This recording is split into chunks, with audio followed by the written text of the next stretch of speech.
Oke, thank you yang sudah nyalakan kamera. Oke, terakhir kita bicarakan tentang menggunakan aplikasi RTI Bisnis untuk cari data-data saham, untuk ngelihat saham. Kemarin kalian sudah download tiap kelompok. Silakan ada yang mau share kelompoknya, milih perusahaan apa, kodenya apa, dan terakhir harganya berapa. Terakhir itu berarti harga penutupan kemarin. Kemarin itu 3:30. Oke, silakan. Kelompok mana yang mau mulai?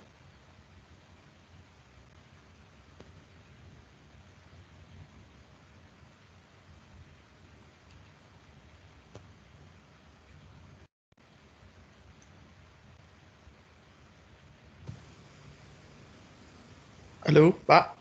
Ya, silakan. Sampurna, Pak ya. Sampurna. Simbolnya? HMSP, Pak. HMSP, betul. Nah, kalau kita mau lihat data-data Sampurna dari HMSP ini, kita search pakai HMSP. Silakan masing-masing buka ya aplikasinya RTI Bisnis ya. Sudah buka semua? Bentar, Pak. Sudah. Oke. Kalau mau lihat saham HM Sampurna ini, kita search di klik gambar kaca pembesar itu. Terus ketik HMSP. HMSP. Itu adalah kode sahamnya. Oke, nah langsung keluar perubahan harganya. Paling atas lihat di overview. Overview itu adalah perubahan harganya. Berapa harga kemarin penutupan? Kemarin 14.25. 14.25. Nah, itu kalau kalian lihat ya, semua sudah buka ya, HMSP ya. Udah?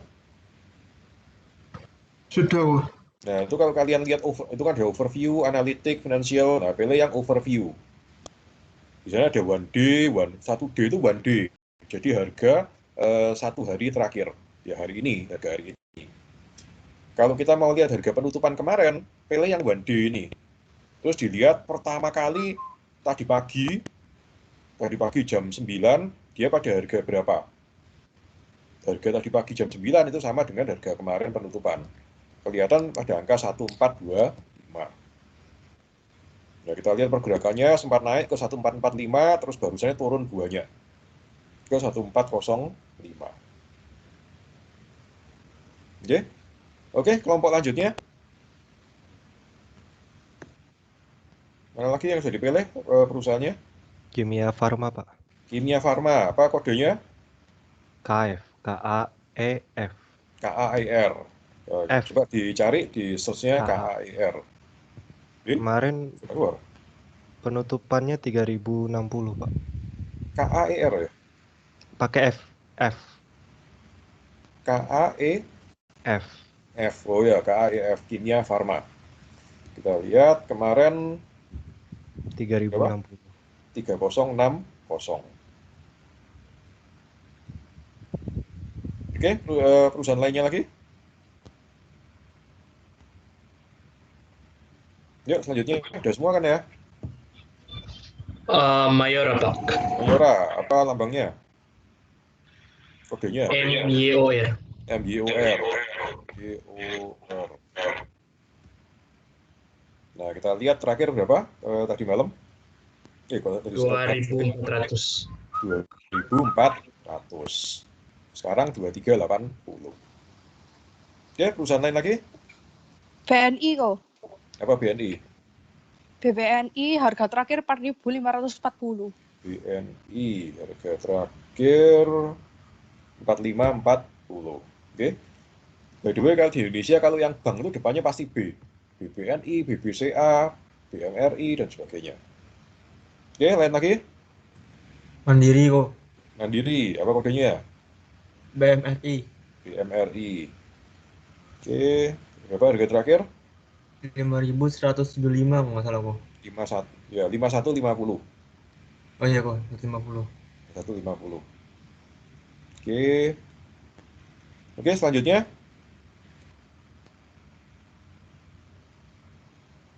Selanjutnya.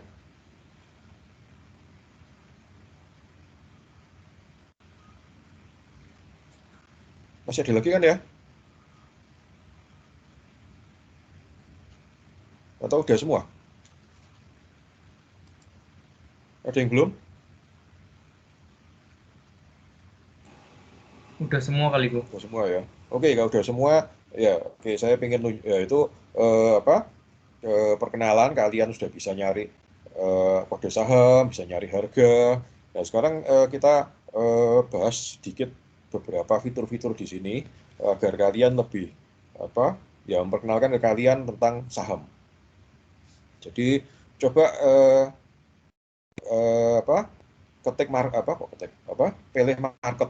Di atas ada trade, market, indices, watch list, pilih yang market coba.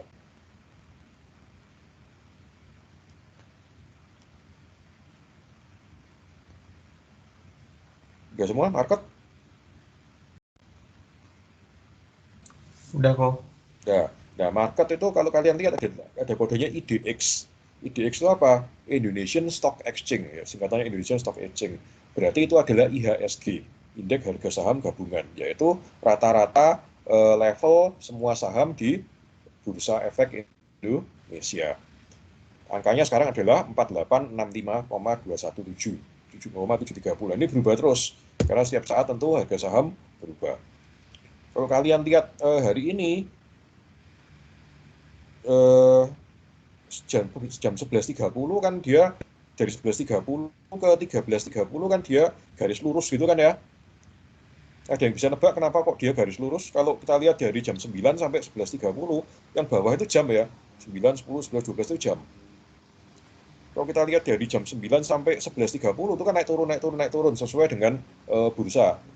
Kalau banyak saham naik ya naik, banyak saham turun ya turun. Dari 11.30 ke 13.30 dia garis lurus. Kenapa? Lagi break time. Ya, Istirahat. lagi istirahat makan siang, jadi tidak ada perdagangan. Jadi 11.30 itu perdagangan berhenti.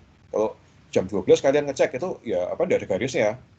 Terus jam 13.30 buka lagi, dia langsung 2 titik itu dihubungkan langsung bentuk garis lurus. Nah, habis makan siang hari ini tiba-tiba turun banyak sekali.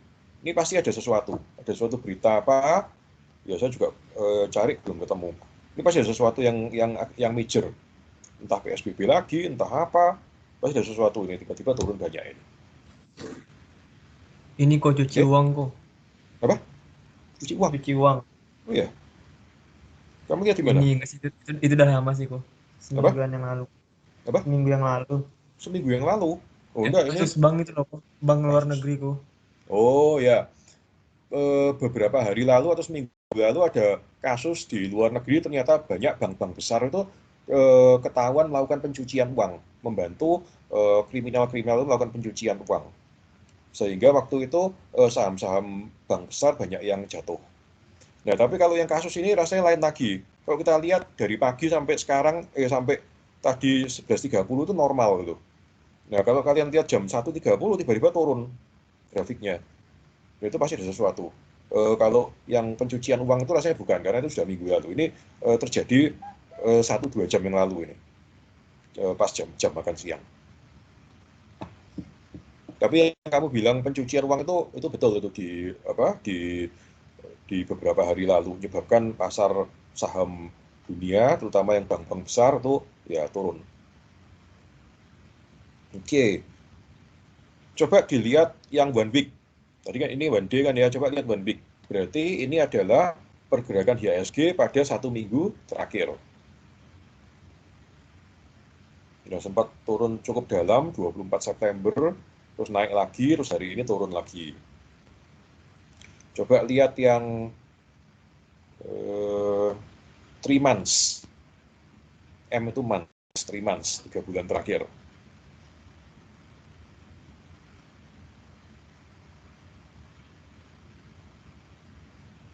Nah, kalau kita lihat sekitar tanggal 10 September ada turun banyak itu. Nah, itu yang hasilnya PSBB Jakarta itu. Diumumkan PSBB langsung turun banyak, terus dia naik lagi, tapi terus turun lagi. Turun lagi sampai sekarang, turun terus. Coba lihat YTD. YTD itu singkatan year to date. Year to date itu artinya dari 1 Januari sampai sekarang. Kita lihat turun-turunnya itu mulai sekitar awal Maret. Awal Maret turun. Nah, itu gara-gara COVID itu. Terus mulai naik sampai September turun lagi. Oke. Terus coba lihat oke, itu IHSG. Kita coba lihat salah satu perusahaan.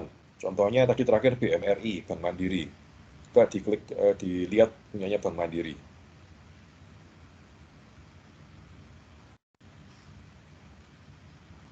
Bank Mandiri, kalau kita lihat di atas ada analitik, finansial, news. Coba yang overview dulu aja.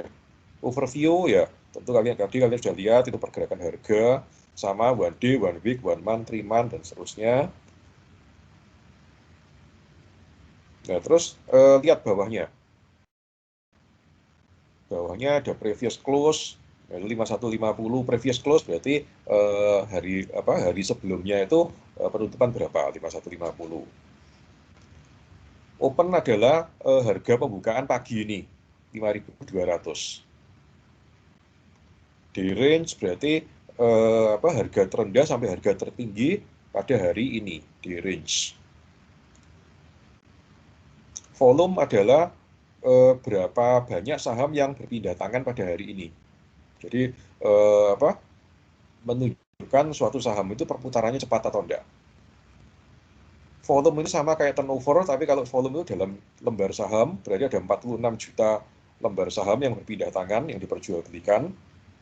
Turnover itu dilihat dari angka rupiahnya. Jadi 46,01 juta lembar saham yang berpindah tangan ini senilai 237,17 miliar rupiah. Frekuensi itu adalah ada berapa transaksi.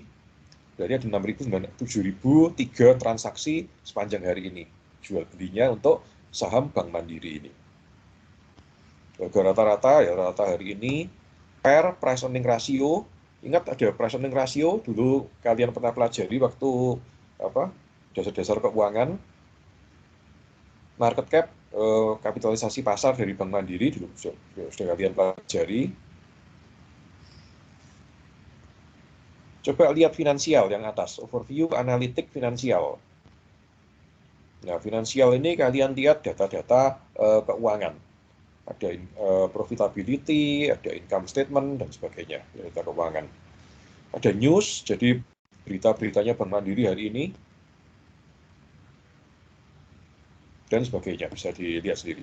Jadi kalau data-data saham, itu sekarang ini carinya gampang sekali. Banyak sekali RTI bisnis ini cuma salah satu situs saja.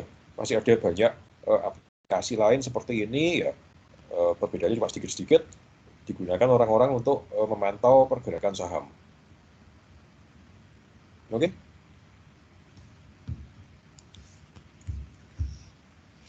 Oke, sekarang kita kembali ke PPT-nya. So far ada pertanyaan tentang saham? Saya. Pak, tadi saham Telkom udah dibilang belum ya? Belum. Oh, ada yang milih Telkom ya? Oh iya. Telkom. Pak. Telkom kodenya apa? Telkom? TLKM. TLKM. Oke, TLKM. Kita lihat berapa harga penutupan kemarin? Harga penutupan kemarin 2690, Pak. Bukan 2660.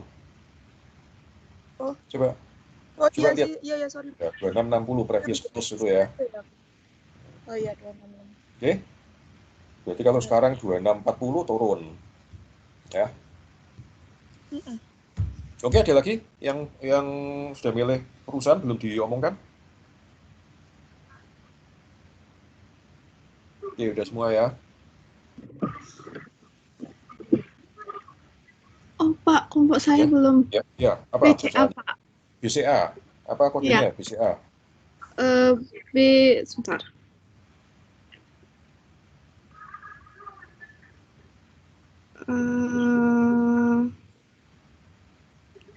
BBCA.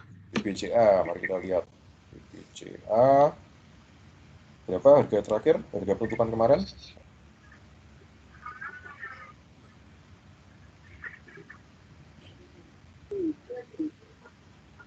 Eh, 27.575. Ya, 27.575.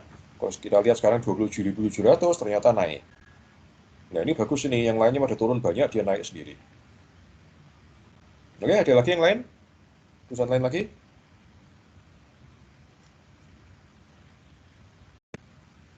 Oke, kalau ada kita teruskan. Oke, sekarang kita ngomongkan tentang stock trading, perdagangan saham. Jadi, saham ini diperdagangkan melalui namanya Bursa Efek Indonesia. Oke, only registered broker company can trade in Bursa Efek. Jadi kalau kamu ke Bursa Efek mau beli saham, tidak bisa. Hanya perusahaan-perusahaan yang istilahnya register tercatat di sana boleh beli jual saham di sana. Ada fee-nya, jadi tiap tahun mereka bayar ke Bursa Efek ini. Nah, perusahaan-perusahaan seperti BNI Sekuritas, Kibum Sekuritas, Trimega Sekuritas, Maybank Sekuritas itu adalah pihak yang punya istilahnya punya kursi di Bursa Efek. Jadi mereka bisa jual beli saham. Nah, kita gimana kalau mau jual beli saham? Investor trade through broker. Kalau bahasa Inggrisnya perusahaan kayak gitu, bahasa Inggrisnya brokerage company. Kalau di Indonesia istilahnya perusahaan sekuritas. Nah, kita kalau mau jual beli saham melalui perusahaan sekuritas ini, jadi kita buka account di perusahaan sekuritas, misalnya kita buka account di BNI Sekuritas, nanti BNI Sekuritas yang jual beli atas perintah kita. Penekon in broker, money held in custodian. Nah, kalau kita punya account di BNI Sekuritas misalnya, tentu kita harus naruh uang di sana. Untuk uangnya ini digunakan untuk sewaktu-waktu kita beli saham. Juga kalau sahamnya kita jual, uangnya ditaruh di account itu. Tapi account-nya tidak boleh dipegang sama BNI Sekuritas. Harus dipegang di yang namanya custodian bank. BNI Sekuritas dia kerjasamanya sama Bank BNI. Jadi Bank BNI yang menjadi custodian bank-nya. Custodian bank itu artinya apa? Kita ambil contoh yang lain aja biar lebih jelas. Misalnya Kibum Sekuritas. Kibum Sekuritas ini kan tidak ada afiliasi sama bank mana-mana. Jadi dia menunjuk misalnya BCA untuk menjadi custodian bank. Artinya kalau kamu buka account di Kibum Sekuritas ini untuk dagang saham, kamu naruh duitnya dipegang oleh BCA. Tidak boleh dipegang oleh si Kibum Sekuritas ini. Ini peraturan dari OJK. Apa itu OJK? Apa singkatannya OJK? Otoritas Jasa Keuangan. Otoritas Jasa Keuangan. Itu adalah yang bertanggung jawab mengatur institusi-institusi keuangan di Indonesia. Ngatur bank, ngatur perusahaan sekuritas, ngatur asuransi, ngatur reksadana. Nah, semua badan-badan itu kalau mau beroperasi dapat izin dari OJK ya harus nuruti peraturannya OJK. OJK membuat peraturan salah satunya untuk perusahaan sekuritas tidak boleh uangnya nasabah dipegang dia, itu tidak boleh. Harus menunjuk satu custodian bank, uangnya dipegang oleh si custodian bank itu. Misalnya Kibum Sekuritas menunjuk misalnya BCA. Jadi ketika kamu buka account di Kibum Sekuritas, ya nyetor duitnya dipegang sama BCA. Tentu nanti kalau kamu mau ngambil duitnya, ya sama BCA, duitnya ditransfer ke rekeningmu. Entah rekeningmu di BCA, entah rekeningmu di bank lainnya lagi. Kalau kamu pas jual saham, dapat duit kan ya, duitnya dimasukkan ke rekening custodian bank BCA itu. Baru nanti kalau kamu mau ngambil, duitnya ditransfer ke rekening pribadimu. Kenapa kok OJK membuat peraturan seperti ini? Bahwa duitnya tidak boleh dipegang oleh perusahaan sekuritasnya, harus dipegang oleh custodian bank. Kenapa? Ini peraturan penting ya. Kenapa kira-kira? Padahal ribet ini harusnya. kalau misalnya kamu mau beli saham, jadi kamu bilang ke Kibum Securities, tolong saya dibelikan saham BCA 1 lot seharga ini. Berarti si Kibum Sekuritas harus notify BCA untuk ngasih mereka duitnya dibuat beli saham oleh Kibum Sekuritas. Padahal kalau duitnya dipegang langsung oleh Kibum Sekuritas, langsung buat beli kan ya, nggak usah transfer segala. Kenapa? Kenapa kok ada peraturan duit harus dipegang custodian bank ini? Yang punya ide?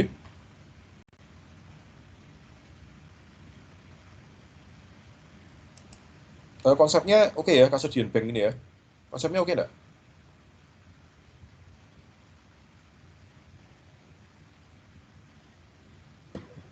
Oke sih kok harusnya itu. Nah, ada yang bisa nebak kenapa? Kenapa dibuat peraturan seperti ini?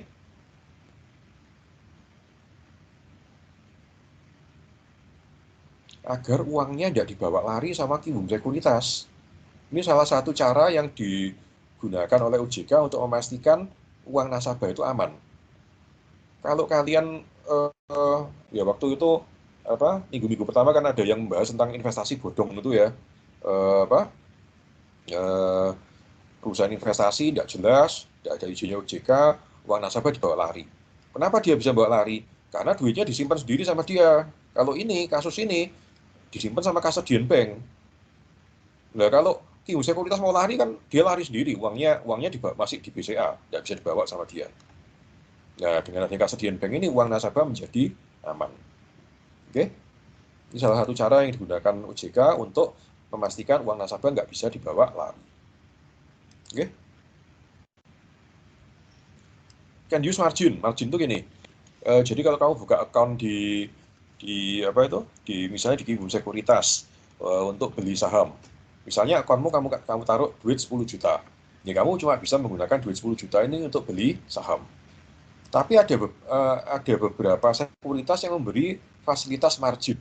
Margin itu artinya kamu dipinjemi duit untuk beli saham. Misalnya duitmu 10 juta, kamu mau beli saham seharga 10 juta. Sama dia ditambahin 10 juta lagi. Jadi kamu punya modal 20 juta untuk beli saham. Dengan demikian kamu bisa beli saham lebih banyak. Tapi itu uang utang. Nanti beberapa waktu kemudian kamu harus bayar duitnya ini dengan bunga tentunya. Itu istilahnya margin. Borrow money from broker to buy more stock. Tujuannya apa orang menggunakan margin untuk buy more stock ini? Higher profit. Karena Karena kamu beli saham lebih banyak, kalau sahamnya naik ya kamu dapat untung lebih banyak. Tapi kalau sahamnya turun ya tentu rugi lebih banyak juga. Jadi resikonya makin tinggi. Kalau naik untung lebih banyak, kalau turun rugi lebih banyak.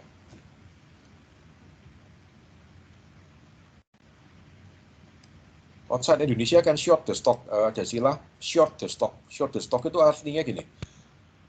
Kalau kamu memprediksi suatu saham akan naik, misalnya kamu lihat BCA bisnisnya bagus, kira-kira tahun depan naik ini, terus kamu beli.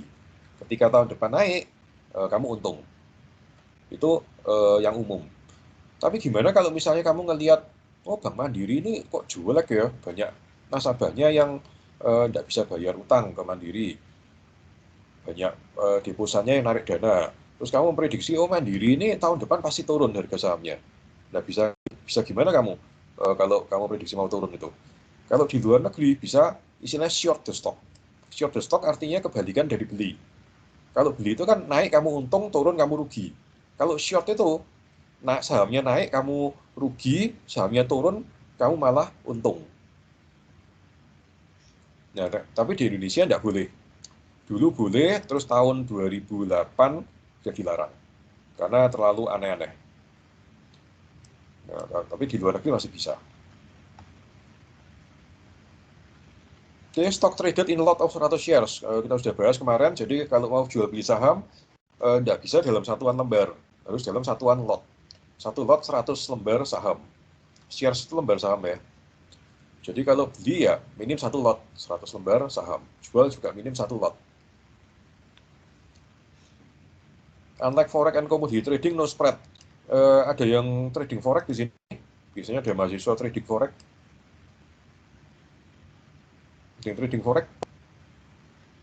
Forex bukannya bahaya kok ya, bukan karena Bahaya. apa ya kok? Bahaya sekali Karena loh. apa statistiknya naik turunnya drastis kok. Iya, Kayak gambling, drastis. nggak bisa di. Kayak gambling, betul. Kamu trading forex?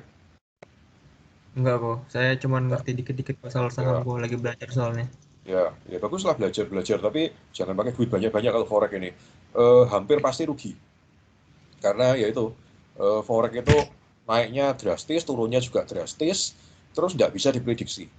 Kalau saham, itu bisa diprediksi. Kalau kamu lihat, oh perusahaannya bagus, dilihat laporan keuangannya, oh neracanya bagus, income statement-nya bagus, kamu bisa prediksi, oh ini ke depan naik. Kalau forex itu nggak ada yang bisa dipakai prediksi, untung-untungan, betul-betul gambling. Ya, jadi kalau mau belajar forex boleh, tapi ya jangan banyak-banyak duitnya, pasti hilang. Nah, forex ini ada spread-nya. Spread itu artinya apa? Kurs jual sama kurs belinya itu beda. Kalau kamu beli, itu lebih mahal daripada kalau kamu jual. Nah, si brokernya forex itu untung dari spread itu. Sama kayak kamu ke penukaran uang, kan spread-nya. Kurs beli sama kurs jual kan beda. Terus mereka untung dari perbedaannya, itu namanya spread. Kalau saham, itu tidak ada spread-nya. Kamu beli harga berapa, ya jual harga berapa. Untung dari mana brokernya? Dari komisian. Jadi komisiannya saham itu 0, berapa persen gitu loh. 0,3% kalau tidak salah. Oke, forex.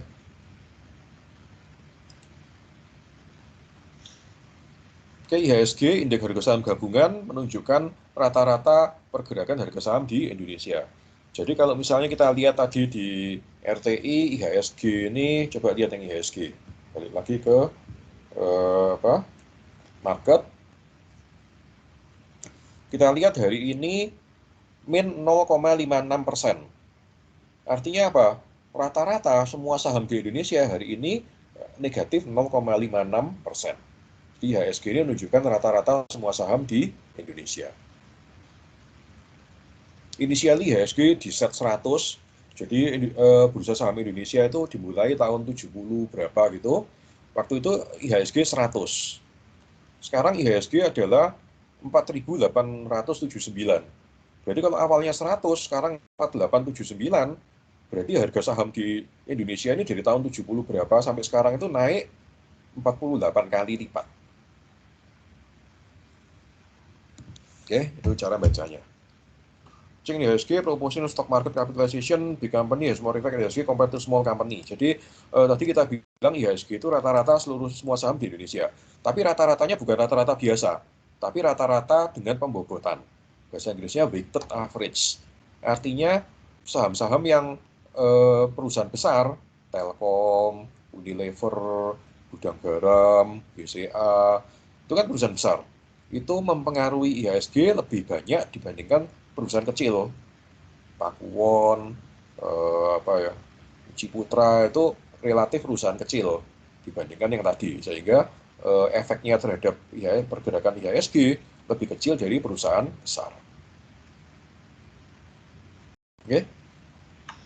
Indeks-indeks lain di IHSG ada, kita ketahui ada indeks LQ45 dari singkatan LQ liquid 45. Itu adalah daftar 45 saham yang paling liquid di bursa efek. Liquid artinya apa? Banyak diperjualbelikan.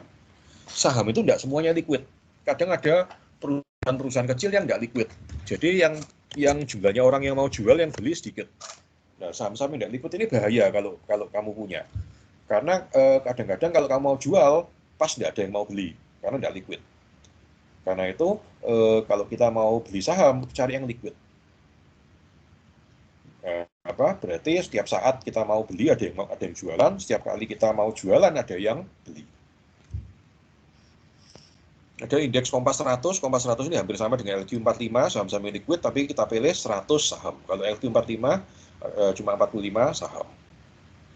Ada Jakarta Islamic Index, ini dipilih saham-saham perusahaan yang syariah. Jadi perusahaan bank itu tidak masuk karena tidak syariah. Perusahaan bir bintang itu tidak masuk.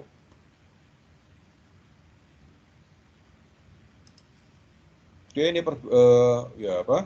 Perubahan IHSG tahun 2012 sampai 2015 kita lihat naik turun, tapi secara keseluruhan grafiknya naik.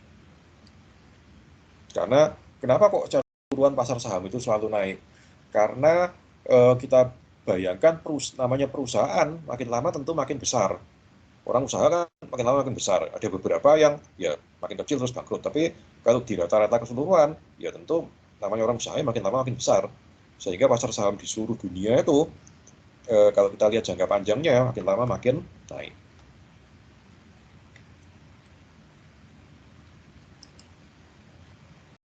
Oke, sama.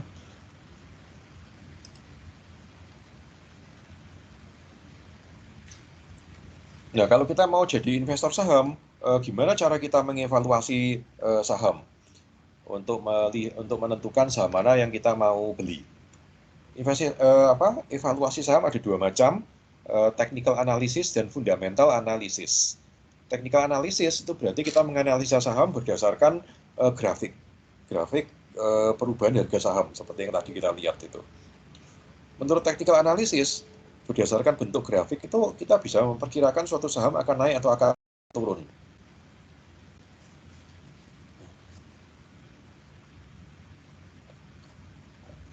Misalnya di technical analysis ada konsep namanya support dan resisten. Ya ini saya tidak bisa gambar ya, paling enak gambar di papan. Support itu adalah susah jalankan itu tidak pakai gambar. Ini aja.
Ini saya lagi buka whiteboard ya, tapi agak lama ya nunggu ya.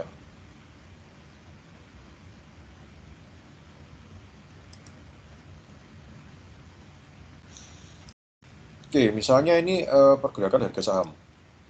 Kayak yang tadi itu, naik, turun, naik, turun, naik, turun. Nah, kita lihat kalau keadaan seperti ini, terus titik paling bawah ini kita hubungkan dengan garis, kayak gini. Nah, katanya mereka ini namanya garis support. Jadi menghubungkan titik-titik paling bawah.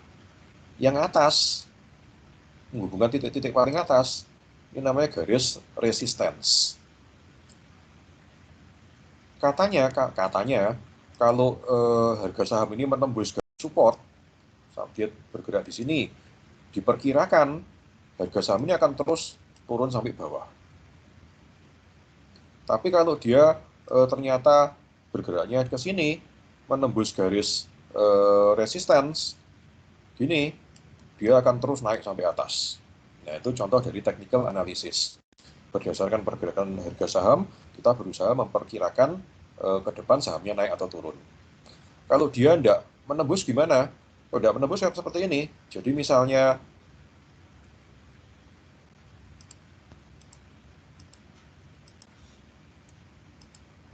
dia mencapai sini, tidak menembus, dia akan mental ke atas. Oh, dia akan naik. Sampai sini kalau tidak nembus, oh dia akan turun lagi, katanya gitu. Kalau menembus baru naik sampai atas. Nah, itu contoh dari garis support dan resistan. Ada lagi aturan head and shoulder. Head and shoulder itu adalah kalau harga saham itu membentuk seperti ini. Dia naik, terus turun, naik lebih tinggi, turun, naik, terus turun. Nah, ini katanya namanya head and shoulder. Ini head-nya, ini shoulder-nya gitu.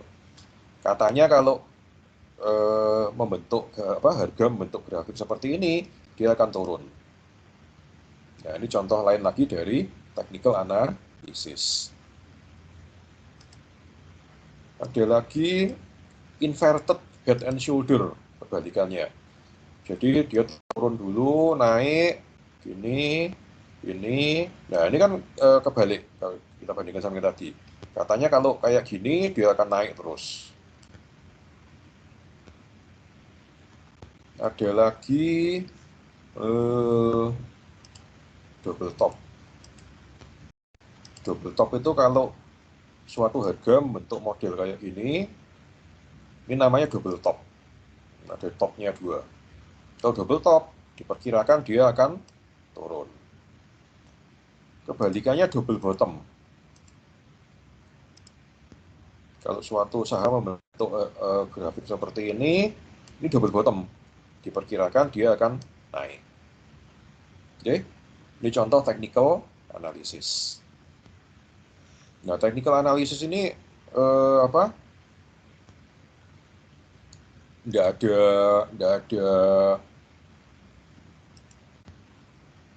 ada teorinya. Jadi kenapa kok bisa seperti itu? Kenapa kok double bottom kemudian bisa naik gitu? Tidak bisa dijelaskan. Dan apakah betul demikian? Mungkin tidak juga. Mungkin bisa-bisanya aja. Kalau saya memperkirakan kenapa kok muncul technical analysis ini padahal tidak ada ilmunya, maksudnya tidak ada ilmu yang mendasari gitu loh. Kenapa kok bisa muncul technical analysis ini? Ini bisa-bisanya perusahaan brokerage itu, perusahaan sekuritas. Perusahaan sekuritas itu kan dapat duit, dapat untung itu kalau banyak orang yang jual beli gitu. Karena kalau orang jual beli, dia kan komisinya banyak. Bandingkan kalau misalnya orang beli terus ditahan 10 tahun sahamnya, kan dia tidak dapat komisi lagi. Nah, kalau orang mau jual beli, dia nyiptakan seperti ini, sehingga orang tergerak untuk terus melakukan penjualan dan pembelian saham, dia dapat komisi banyak. Oke? So far oke? Ada pertanyaan?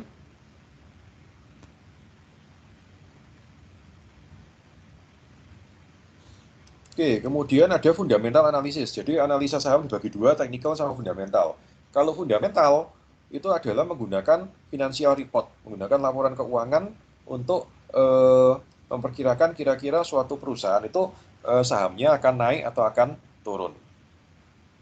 Fundamental analysis ada 2 macam, value investing sama growth investing. Value investing itu apa? Kita berusaha cari perusahaan-perusahaan yang murah. Murah itu artinya apa?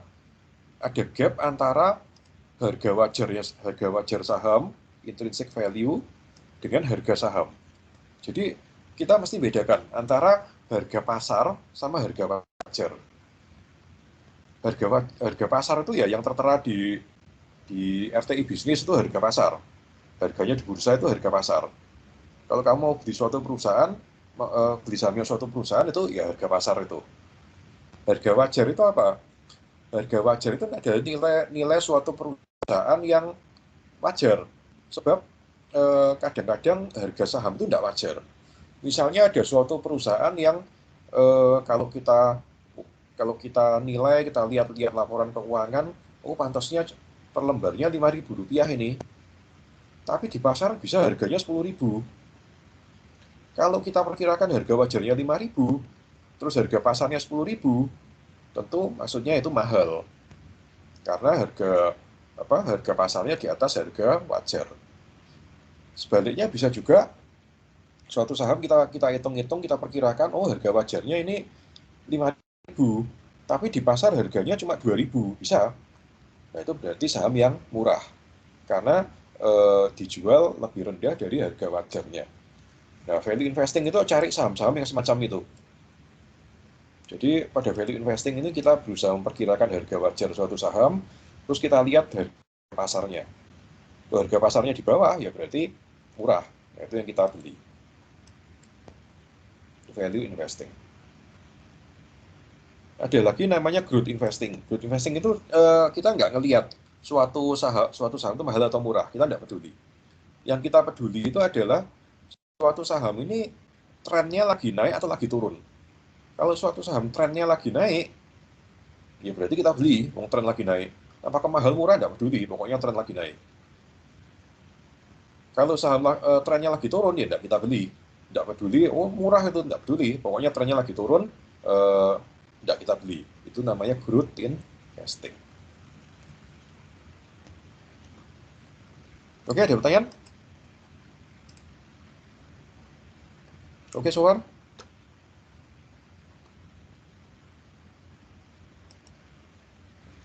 Oke. Oke, Pak. Oke. Ya, ini cuma cerita-cerita banyak ya, nanti di slide apa di PPT selanjutnya baru banyak hitungannya ya. Oke, di pasar saham ada yang namanya efficient market hypothesis. Efficient market hypothesis ini bunyinya menyebutkan apa? Berpendapat apa? Mengatakan bahwa stock price is always in their intrinsic value. Harga saham di pasar itu selalu pas dengan harga wajarnya. Jadi kalau kita lihat misalnya harga saham BCA tadi 25.000, ya harga wajarnya BCA memang 25.000. Tadi pada value investing kita bilang harga wajar itu harga pasar itu kadang-kadang nggak sesuai sama harga wajar. Kadang bisa di atas, kadang bisa di bawah. Kalau pas harga pasarnya di atas harga wajar, kita bilang suatu saham itu mahal. Sebaliknya kalau harga pasar suatu saham itu di bawah harga wajar, kita bilang saham itu harganya murah. Tapi menurut efficient market hypothesis, enggak bisa itu. Enggak ada yang namanya harga pasar enggak cocok sama harga wajarnya. Akan selalu cocok setiap saat. Kalau pas harga saham BCA 25.000 di pasar, ya memang wajarnya 25.000. Nah, ini bertentangan dengan value investing. Atau value investing bertentangan dengan efficient market hypothesis ini. Nah, ini disebut hipotesis. Hipotesis itu apa?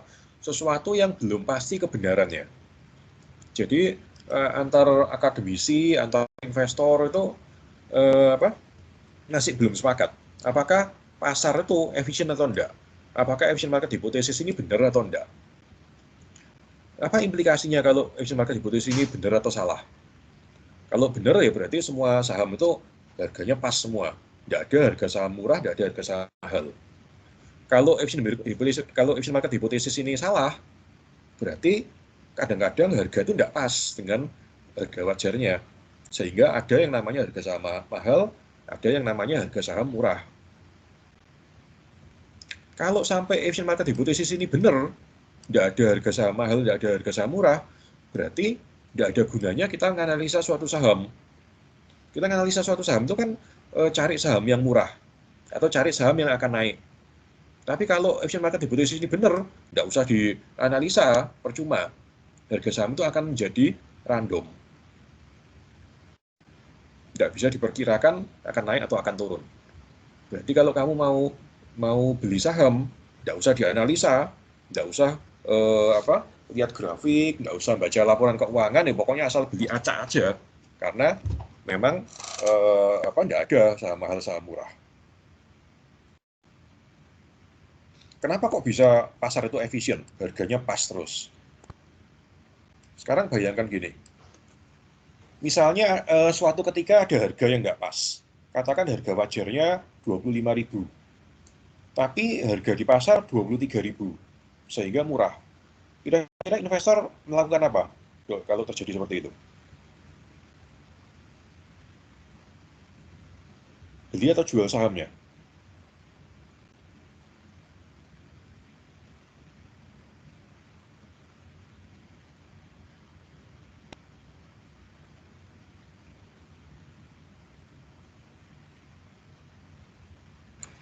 Gimana kok?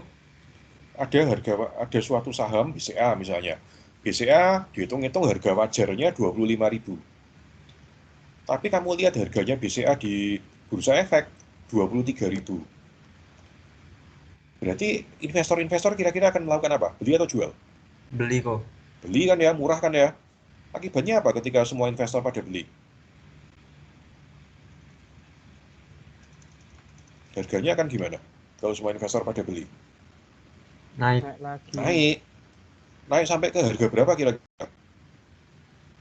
Harga wajar kok. Sampai harga wajar 25.000, sehingga harganya di pasar akan pas menjadi harga wajar. Sebaliknya juga berlaku. Kalau misalnya harga wajarnya BCA 25.000, terus di pasar harganya ternyata 27.000. Investor-investor akan beli atau akan jual? Jual kok. Jual. Akan jual. Ketika semua orang pada jual, harganya gimana? Turun. Turun sampai ke harga berapa? Harga normal. Sampai Harga wajar. normal 25.000 itu. Nah, karena alasan itu, maka harga saham di pasar itu menurut hipotesis ini akan selalu pas dengan harga wajarnya. Tidak ada yang namanya harga saham mahal, tidak ada namanya harga saham murah. Karena begitu murah dikit aja semua pada beli, sehingga pas lagi. Mahal dikit aja semua jual, sehingga pas lagi. Nah, ini namanya efficient market hypothesis. Oke, bisa dimengerti efficient market hypothesis ini? Bisa kok. Akibatnya apa? Kalau nggak ada harga saham mahal, nggak ada harga saham murah, harga saham di pasar itu murah pas terus, berarti ke depan harga saham itu nggak bisa diperkirakan, random. Mau naik ya naik, mau turun ya turun, random, nggak bisa diperkirakan sebelumnya. Kalau pada value investing, kan katanya ada saham murah, ada saham mahal. Kalau namanya saham murah ya ke depan ya tentu akan naik, namanya barang murah ya pasti naik. Saham mahal tentu akan turun ke depannya. Namanya barang mahal tentu akan turun. Nah, ini perbedaan antara efficient market hypothesis dengan fundamental analysis. Fundamental analysis bilang, loh, kalau kita analisa dengan benar, kita bisa memperkirakan, oh saham ini murah, ke depan naik. Oh, atau saham ini trennya naik, ke depan akan naik. Itu fundamental analysis. Tapi efficient market hypothesis enggak. Hipotesis ini bilangnya, oh harga saham itu pas terus sudah sama nilainya, jadi ke depan ya random, kamu nggak bisa mengira-ngira ini mahal atau murah. Dan sampai sekarang masih perdebatan terus antara orang yang bilang harga saham itu efisien atau enggak. Oke?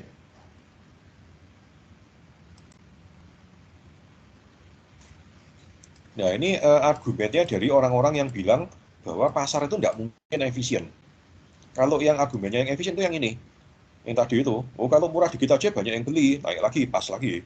Mahal dikit aja pada jual, murah lagi, pas lagi. Tidak mungkin harga tidak pas sama harga wajarnya.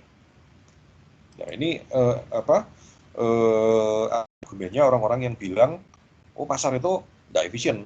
Kadang-kadang kita bisa dapat harga murah, kadang-kadang bisa dapat harga mahal.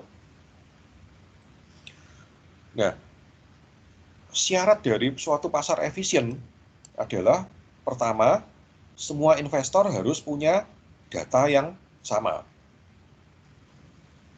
Jadi kalau laporan keuangan, ya semua harus bisa mengakses laporan keuangan. Semua orang harus punya akses ke data perusahaan.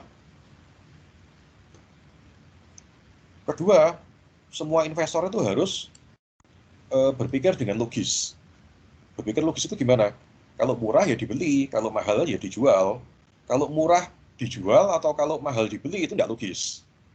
Ya, dua syarat ini harus terpenuhi agar pasar itu menjadi efisien. Kalau syarat pertama, keterbukaan informasi, semua orang punya informasi yang sama, ini terpenuhi dengan adanya zaman internet sekarang. Kalau zaman dulu mungkin sebelum ada internet mungkin nggak terpenuhi. Misalnya suatu saham itu sebelumnya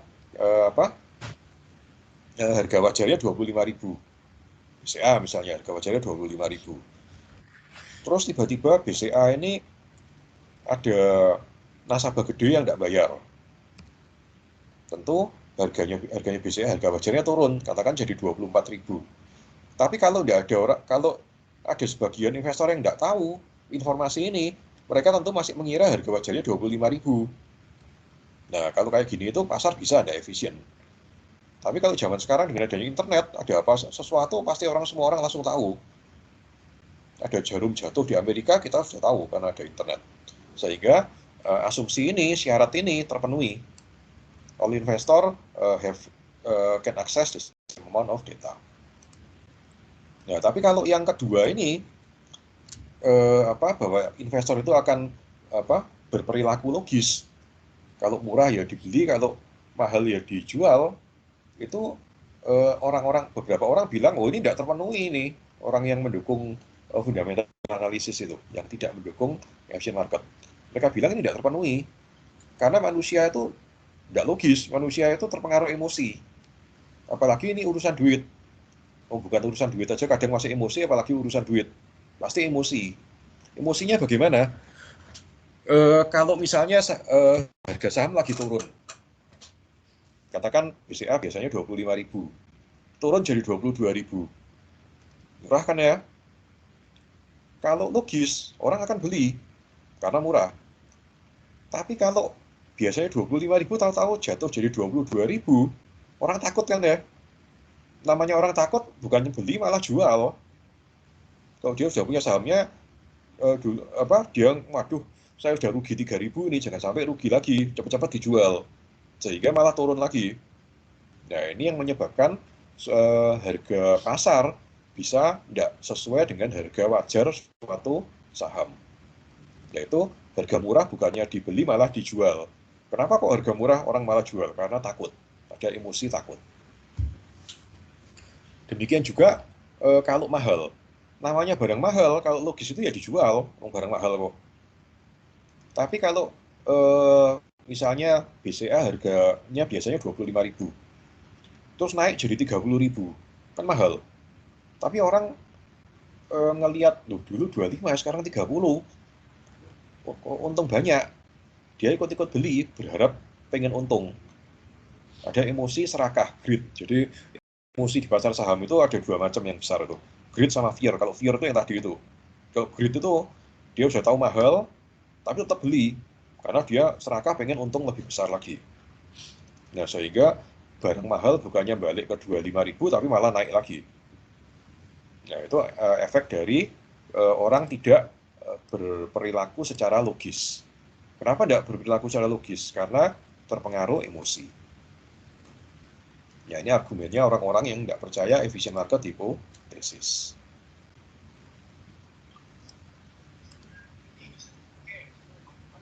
Oke, bisa dimengerti ceritanya? Ini dongeng ya, tapi dongengnya pakai logika gitu. Bisa dimengerti? Bisa kok. Bisa ya? Kok suruh cerita bisa ya?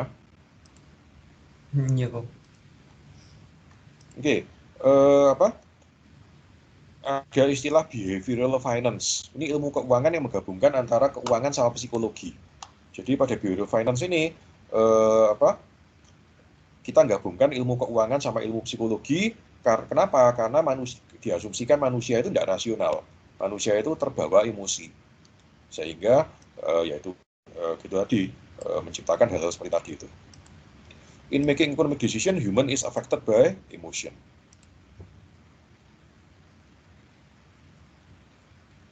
Tahu Warren Buffett?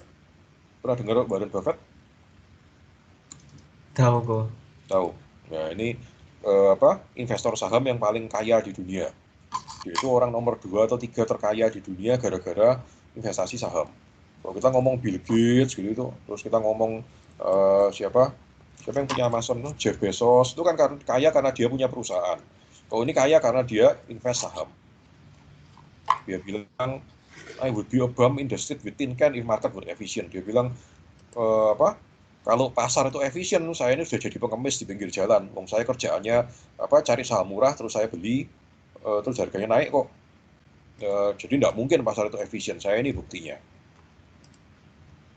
Paul Krugman, ini ekonom menang hadiah Nobel ekonomi, dia bilang 3 factors that destroy market efficiency: greed, fear, emosi takut, emosi serakah, herding behavior. Herding behavior itu salah satu emosi juga di pasar. Herding behavior itu gini, dari kata herd itu adalah sekumpulan binatang. Kalian kalau lihat National Geographic yang binatang-binatang di Afrika itu kalau lari kan sekumpulan itu kan ya, ada sekumpulan sekumpulan sapi gitu. Kalau lari kan satu ke sini semua ngikut, satu ke sana semua ngikut. Nah, itu herding behavior. Jadi ketika satu orang jual saham, terus sahamnya mulai turun dikit, yang lain pada ngikut. Dia nggak tahu kenapa kok dijual, kenapa kok turun. Pokoknya ada orang jual, dia ikut jual. Ada orang beli, dia nggak tahu kenapa kok sahamnya bagus, layak dibeli. Pokoknya dia lihat orang lain beli, dia ikut beli. Itu herding behavior. Nah, ini juga kasus lain dari emosi menyebabkan pasar itu tidak efisien. Sama short term time frame. Biasa orang invest saham itu yang ideal itu jangka panjang. Minim 1 tahun, 2 tahun. Kalau kita lihat tadi pergerakan harga IHSG, jangka panjang kan naik terus kan ya. Tapi kalau kalian lihat jangka pendek, ada kalanya turun. Kita lihat ini. Nah, kalau kita lihat jangka pendek ya turun kan ya. Kalau misalnya kalian beli di sini, terus ke sini kan sudah rugi banyak ini. Ini turun. Ini turun dikit. Ini turun. Ini turun. Ini turun. Ini turun. Ini turun. Nah, kita lihat seringkali harga saham itu turun. Tapi kalau kita lihat jangka panjang, dari sini ke sini ya naik. Dari sini ke sini walaupun turunnya banyak, kalau kita tunggu naik lagi. Di jangka panjang harga saham itu selalu naik. Jadi idealnya invest saham itu jangka panjang. Tapi kadang ada orang yang invest jangka pendek, short term, bulanan, harian. Ada orang jual beli saham itu jam-jaman gitu atau menitan gitu. Kalau menitan itu betul-betul kayak orang gambling dah, betul-betul kayak orang main roulette di kasino, betul-betul gambling. Nah, itu juga penyebab lain di mana menyebabkan pasar itu tidak efisien. Hal seperti ini.